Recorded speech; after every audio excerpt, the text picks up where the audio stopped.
It was all perfect, in the beginning, at least. The first few years of our marriage were everything I had dreamed of. We were the ideal couple, inseparable, constantly in love, and building a life together. Everyone around us envied what we had.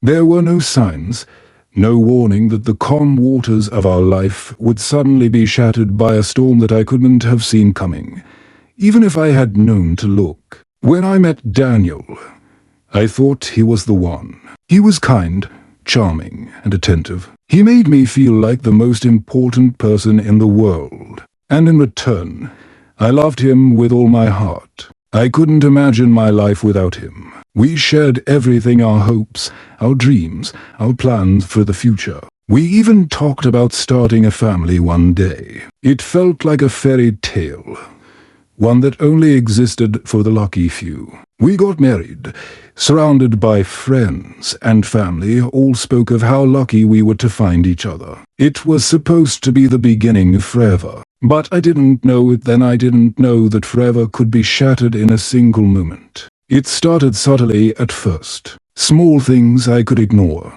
Daniel, who was once always so patient, began to lose his temper more quickly. At first, I brushed it off as stress from work or life in general. But then the moments started to add up. He would snap at me over nothing, his eyes narrowing with anger in a way I hadn't seen before. And then there were the silences, long, uncomfortable silences when we would be alone, as though a dark cloud hung over us, waiting to burst. I told myself it was just a phase, that he was going through something and that I needed to be supportive. But little did I know, the monster inside him was slowly waking up. I didn't know how to fight it because I didn't even know it existed. One night, everything changed. We were sitting at dinner, and I had accidentally knocked over a glass of water. The way he looked at me, his eyes, filled with something cold and unfamiliar, sent a chill down my spine. He didn't yell at me, but his silence was worse than any scream. The tension in the air was suffocating. I could feel my heart racing as I waited for him to say something, anything. But he said nothing. He just stood up, walked to the kitchen, and slammed the door behind him. It was the first time I felt a sense of dread in our home. But even then, I didn't fully understand what was happening. I thought maybe it was just a bad day, something temporary. I couldn't yet grasp that this was the beginning of a pattern that would soon spiral out of control. The next day, he acted as though nothing had happened, as though the silence and the coldness didn't exist. But I couldn't forget it. It haunted me, and as much as I tried to convince myself that everything was fine, I started to notice more signs. The passive-aggressive comments, the growing distance between us, the moments where he would erupt in anger for no reason at all. I began to feel like I was walking on eggshells, unsure of what might set him off. And with every passing day, I grew more anxious, more uncertain of the man I had married. The first time he actually raised his hand to me, I didn't believe it was happening. We were having an argument about something so trivial whether or not I had forgotten to take out the trash, and in the heat of the moment, he grabbed my arm. It wasn't a shove, but the force was enough to make me flinch. The look on his face wasn't anger anymore. It was something darker, something I couldn't recognize. In that moment, the realization hit me hard. The man I had loved, the man I had married, wasn't the person I thought he was. The person I had trusted more than anyone had turned into someone I feared. But what could I do? How could I possibly confront this man, the one who had once been my everything? I was trapped. I didn't know how to escape the person I had given my heart to. I didn't even know if I could. The days following that first act of violence were a blur. I couldn't bring myself to fully process what had happened. Every time I looked at Daniel, I saw that cold, distant expression in his eyes, the one that made me feel like a stranger in my own home. But he never acknowledged it. He never apologized. Instead, he acted as though nothing had changed. The silence between us grew, and the cracks in our marriage deepened. At first, I convinced myself that it was a one-time incident, that it had happened in the heat of an argument. But deep down, I knew that the first time had only been the beginning, and I was right. The violence began to escalate. It wasn't just physical anymore. The emotional manipulation, the psychological abuse, started to rear its ugly head. Daniel would belittle me in private, making me feel worthless and insignificant. He would blame me for things I had no control over, from his failures at work to the state of our finances. Every time he spoke to me, it was as if I was walking on eggshells, terrified that any wrong move would set him off. But the worst part, he began to isolate me from my friends and family. He'd make comments about how my friends didn't really care about me, or how my family never understood me the way he did. Slowly, I found myself distanced from everyone who mattered, and Daniel became the only person I relied on. It was the perfect trap, and I had walked right into it. Then, one day, everything changed again. It was like a switch had been flipped, and the man I had once loved was gone. In his place was someone darker, someone I didn't recognize. I came home late from work, and as soon as I walked in the door, I knew something was wrong. The air was thick with tension, and Daniel was waiting for me in the living room, his face shadowed with anger. His eyes were wild, and I could feel the fury radiating off of him. "What took you so long?" he demanded. His voice was low, almost menacing. I was just finishing up some work," I stammered, taken aback by the intensity in his voice. I didn't mean to be late. But Daniel wasn't listening. He stood up suddenly, his movements jerky and erratic. "You think you're so important, don't you?" he snapped. "You think I'm just here to wait around for you?" Before I could respond, he lunged at me, grabbing my wrist so tightly that I felt my bones grind together. I gasped in pain, but Daniel didn't stop. His grip tightened, and I felt the familiar sense of fear creeping up my spine. I tried to pull away, but he was stronger, holding me in place. "You don't get it, do you?" he hissed. "You're nothing without me. I've given you everything, and this is how you repay me." I could barely breathe. The room seemed to close in around me, and all I could focus on was the pain in my wrist and the horror in his eyes. This wasn't just an argument anymore. This was something far more sinister. For the first time, I realized that this wasn't just a bad phase. This wasn't just a husband who had lost his temper once. This was something much darker, something I had been too blind to see before. The abuse wasn't just physical, it was a constant, growing presence in my life. It invaded every aspect of my world, turning everything I knew into a nightmare. And I was trapped, unable to escape the monster Daniel had become. After that night, I couldn't pretend anymore. I couldn't tell myself that things would get better or that I could somehow fix him.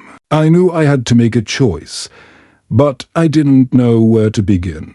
I couldn't imagine leaving him. The thought of walking away from everything we had built together terrified me. But I also knew that staying meant continuing to live in fear. I started to confide in a few close friends, people who I had kept at arm's length for months, afraid that Daniel would find out. When I finally told them what had been happening, their reactions were a mix of shock and disbelief. They couldn't believe that the man they had seen as the perfect husband could be capable of such violence. "You don't have to live like this," one of my friends said, her voice trembling with concern.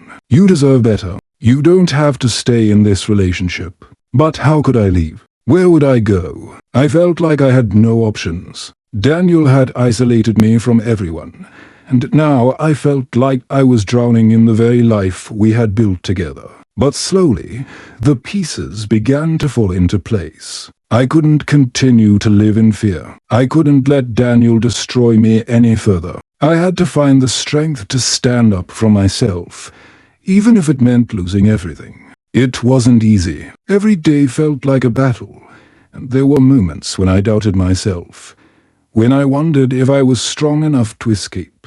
But I had to try. I had to fight for my own freedom, for my own sanity. And so, I made the hardest decision of my life. I began to plan my escape. I didn't know how or when, but I knew that I couldn't keep living this way. Sarah's resolve had been tested countless times, but as she began to see the glimmer of a future beyond the torment, a new strength emerged within her. It wasn't easy, and every step was fraught with fear and uncertainty. But she had made her decision. She could no longer live in the shadows of her husband's violence, nor could she ignore the truth any longer. The time had come to confront the reality of her life and make the hardest choice she had ever faced. The days following her decision were filled with mixed emotions. Part of her was terrified of what leaving Daniel might mean for her future, and for her children. But another part of her felt an overwhelming sense of relief, a quiet hope that perhaps, just perhaps, she could escape the nightmare she had been living in. She started making small plans, actions that might seem insignificant to anyone else but were monumental for her. She quietly opened a savings account, saved up a few $100s that she could use to start fresh. She made a list of trusted friends and family members who could support her once she was ready to leave. But there was one problem. Daniel had eyes everywhere, and Sarah knew he would notice any sudden change in her behavior. She had to be careful, and the pressure was mounting with every passing day. One evening, after yet another tense dinner, Sarah found herself sitting alone in the bedroom, her thoughts swirling. She thought about the days when their love had been pure and full of promise. She remembered how they had laughed together, how they had planned their future, how they had dreamed of growing old side by side. But that seemed like a lifetime ago. Now, all she could think about was getting out. But even as she made plans to leave, a part of her still feared the confrontation with Daniel. She knew he wouldn't let her go easily. He had always been manipulative, and Sarah feared his reaction when he found out she was leaving. Would he try to stop her? Would he lash out, even more violently than before? The unknowns were terrifying, but she knew she couldn't continue to live in fear forever. One afternoon, Sarah sat down with her therapist, her trusted confidant, to work through her emotions. She had been seeing him for several months, and each session helped her process the overwhelming feelings of guilt, shame, and fear that had been weighing her down. But today was different. Today, Sarah was ready to take the next step. "I'm scared," Sarah confessed, her voice trembling. "I've never been more scared in my life. But I know I can't keep living like this. I have to leave." Her therapist nodded thoughtfully. Leaving is never easy, especially when you've been so deeply involved in the situation. But what's more important is your safety and well-being. You deserve a life free from fear. It won't be easy, but I believe you can do this. You just need to take it one step at a time. That was all Sarah needed to hear. For the first time, she felt like someone truly believed in her ability to break free. The weight she had been carrying for so long felt a little lighter, and the path ahead seemed a little clearer. The next few weeks were filled with careful planning. Sarah began to pack her things, discreetly, making sure that Daniel wouldn't catch on. It was exhausting, mentally and physically draining, but every item she packed felt like a small victory. With each box, she was closer to freedom. She also began arranging for a place to stay, a small apartment she had found in a safe part of town, far from Daniel's reach. But just as Sarah was starting to feel more confident in her plan, disaster struck. One evening, as she was about to leave for a therapy session, Daniel came home early. He walked into the living room, his eyes scanning the room, and suddenly, something fell off. He was acting strangely, his face a mask of anger and suspicion. "What's going on, Sarah?" he demanded, his voice low and threatening. Sarah's heart raced as she tried to keep her cool. She had been preparing for this moment for weeks, but now that it was here, she was frozen. "Nothing," she replied, her voice shaky. "I'm just going to therapy. You've been acting strange lately." Daniel pressed, stepping closer to her. "What are you hiding?" The tension in the room was suffocating. Sarah knew that this was at the moment she had been dreading. If she didn't act quickly, everything she had worked for would be ruined. She had to stay calm, but her mind was racing. "I'm not hiding anything," Sarah said, trying to sound convincing. "I'm just going to therapy to work through some things." Daniel's eyes narrowed, and for a moment, Sarah thought he was going to explode. But then, to her relief, he backed off, muttering something under his breath. "Whatever. Just don't think you can keep lying to me." Sarah barely had time to breathe before she hurried out the door, her heart pounding in her chest. She made her way to the therapy session, trying to steady herself. The confrontation had rattled her, but it also made her realize that she couldn't wait any longer. She had to leave, and she had to do it soon. The days after the confrontation were filled with tension. Sarah knew that she couldn't put off leaving much longer. The threat of Daniel discovering her plans was growing more real with each passing moment. But despite the fear, there was a sense of relief in knowing that the end of her torment was near. The hardest part, however, was still ahead of her, the final confrontation. As she prepared to leave, Sarah's mind was a whirlwind of emotions. She had spent so many years convincing herself that she could fix her marriage, that things would get better. But now, the realization that Daniel had been the source of her pain, the root of her suffering, was inescapable. She could no longer ignore the truth. The decision to leave was difficult, but she knew she had to do it for her own well-being and for the future she wanted to build for herself. The woman she had become was a shadow of the person she used to be, and she knew she had to take the first step toward reclaiming herself. On the night she finally decided to leave, Sarah gathered the last of her belongings in silence. She had carefully packed everything over the course of the past few weeks, each item symbolizing her escape from the life she had known. It wasn't just physical things, it was her freedom, her hope, her future. She knew that when she walked out the door, there would be no turning back. But even as she prepared to go, Daniel's shadow loomed over her. He had become more unpredictable, his temper sharper than ever. It was clear that he suspected something was wrong, and he was watching her closely, trying to catch her in the act of something he couldn't control. That evening, as Sarah was about to leave, Daniel came home early once again. This time, there was no pretending. There was no hiding. He saw the suitcase by the door, and the realization hit him like a blow. "What the hell is this?" Daniel's voice was low, dangerously calm, but Sarah could see the anger building in his eyes. "I'm leaving, Daniel," Sarah said, her voice steady despite the storm brewing inside her. "I can't do this anymore. I'm not going to live in fear anymore." Daniel's face twisted in disbelief, then rage. He stepped closer to her, his fists clenching at his sides. "You think you can just leave? You think I'll let you walk away from me? You belong to me, Sarah." For a moment, Sarah froze, her heart hammering in her chest. She had prepared for this moment, but standing there, facing him, she felt a wave of fear crash over her. This was it. This was the moment she had to choose. Her entire life had led to this decision, and now, there was no going back.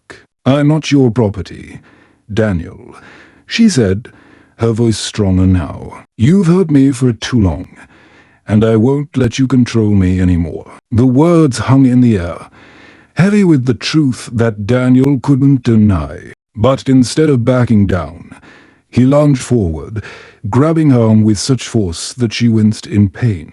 "You're not going anywhere," he spat, his face inches from hers. In that moment, something inside Sarah snapped. She had lived in fear for so long, but now, with the truth in front of her, she could see the situation for what it really was. This was no longer the man she had loved. This was a stranger, a monster who had stolen her life and twisted it into something unrecognizable. With every ounce of strength she had left, Sarah yanked her arm away from his grip. She took a step back, her heart racing, but her resolve hardening. "I am leaving, and you can't stop me." The look in Daniel's eyes was terrifying, a mixture of disbelief and fury. But Sarah knew, deep down, that she had made the right decision. There was nothing more for her here. She couldn't stay in this toxic environment, constantly walking on eggshells, living in fear. With one final, defiant glance at Daniel, Sarah turned and walked toward the door. Her body trembled with every step, but her heart felt lighter with each footstep she took away from him. As she stepped into the night, the weight of the last few years began to lift off her shoulders. She was free. She had made it. The road ahead was uncertain, but for the first time in a long while, Sarah felt hope stir within her. She was no longer trapped. The monster that had once been her husband could no longer control her life. Leaving Daniel was the hardest decision Sarah had ever made. It wasn't just about walking away from a toxic relationship. It was about reclaiming her sense of self, her safety, and her freedom. It had taken every ounce of courage she had, but as the days passed and she settled into her new life, Sarah began to realize that her decision wasn't just an escape, it was the beginning of her healing journey. The first few weeks after leaving were filled with mixed emotions. There were moments of relief, moments where Sarah felt lighter, as if the weight of the past had been lifted.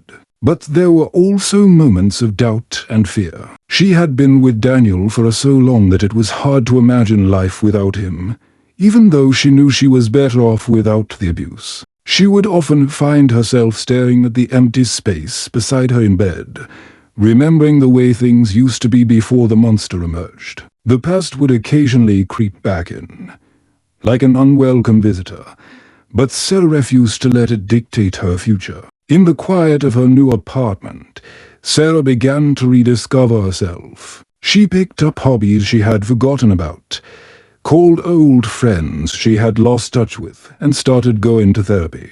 Slowly but surely, she rebuilt the life that had been taken from her. It wasn't easy, and there were still difficult days ahead, but Sarah knew she was on the right path. As the months passed, Sarah found herself surrounded by a supportive community of friends and family who believed in her. They were there for her, offering encouragement, love, and the reassurance she needed to move forward. It was a healing process, one that took time. But with every step, Sarah felt more empowered, more in control of her own life. It wasn't just the physical scars that took time to heal. The emotional wounds were much deeper. Sarah had been manipulated, isolated, and controlled for so long that rebuilding her trust in others was a challenge. But she was determined to not let the abuse define her. She was more than what Daniel had tried to make her. In the end, Sarah realized that leaving was not just an act of survival. It was an act of self-love. It was a decision to choose herself over the pain, to take back her life from the hands of the man who had once promised to love her. And though she had been through the darkest time of her life, Sarah came out stronger, wiser, and more resilient. The journey to healing is never linear, and Sarah knew there would be bumps along the way, but she was no longer afraid. She had broken free from the monster who had once been her husband, and now, for the first time in a long time, Sarah was finally free to live her life on her own terms.